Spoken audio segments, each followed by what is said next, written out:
Sure, we've made cake mix cookies before, but have you ever made them with Cool Whip? It's insanely easy to do. Hi, I'm Dorothy, and today we're making Cool Whip cookies. Say that 5 times fast.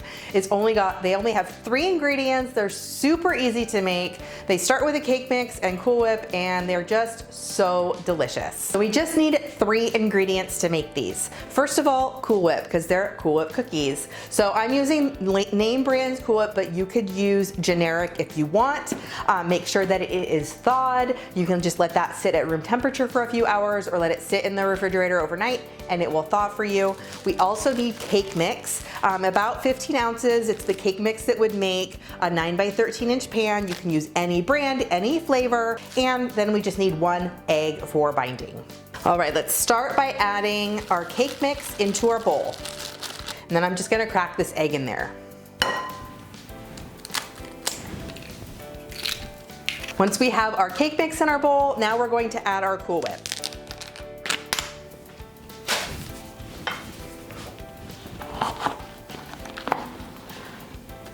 I recommend just using regular Cool Whip. I know they make fat-free, but you know what? Go big or go home. We're using cake mix, just use regular Cool Whip.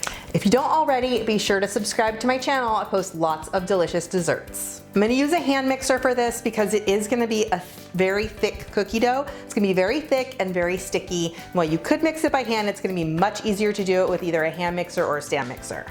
So let's mix this all up.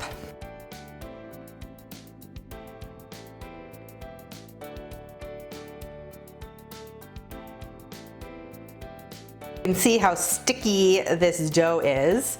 That's why it's easier to do with a hand mixer. All right, so now I'm just gonna incorporate any extra powder from the cake mix. It's like a yeast dough or something. So you just want to, you don't need to chill it. You can if you want. It's not really gonna harden anything at all, but it is gonna be sticky. So it's gonna be a little bit sticky to work with to scoop this out.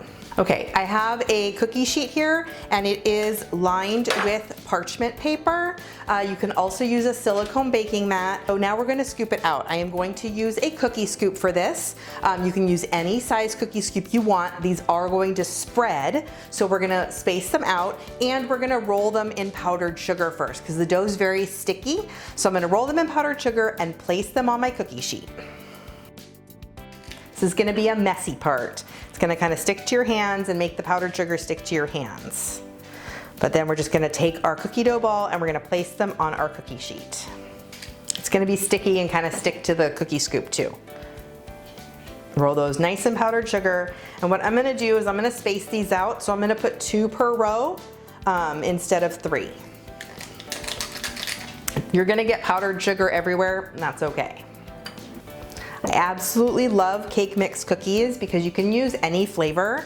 I love strawberry cake mix, red velvet, they have spice cake mix. So it's kind of fun. You can change up the flavors. You could probably add chocolate chips to these if you wanted, but they're sweet enough on their own. And the powdered sugar makes them so pretty that they're perfect for holidays too. Again, the 2 tablespoon cookie scoop makes pretty big cookies, which I like because bigger is always better. But if you're trying to make smaller cookies or you want to make more of them, then that's totally fine. Just go ahead and use a 1 tablespoon cookie scoop instead. And now I'm going to bake them at 350, which my oven's already preheated, and then I'm going to bake them for about 10 to 12, 13 minutes. Depends on the size, a little bit less, probably closer to 9 or 10 if you're doing them 1 tablespoon size. Bake them until they're gonna flatten, they're gonna crack, and you'll see all those little crackles in there, and they won't be glossy anymore when they're done baking. Now that the chocolate ones are done, you can see how gorgeous they are. They've spread quite nicely. The powdered sugar has created those crackly tops. They are just so pretty, and they smell just like chocolate cake. You can see how pretty they are. Make sure that they are dark golden brown on the bottom and like light golden around the edges and no longer glossy on top before you take them out of the oven. Otherwise, they will be too soft. They'll still taste delicious, but they won't hold up as well. And they're gonna make a mess. There's gonna be powdered sugar everywhere, but that's okay.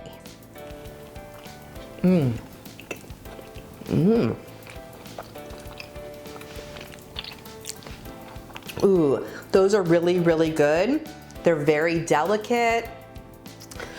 Tons of that cake flavor. You cut one in half, you can see how chewy and soft they look inside. I can't wait to taste the chocolate ones.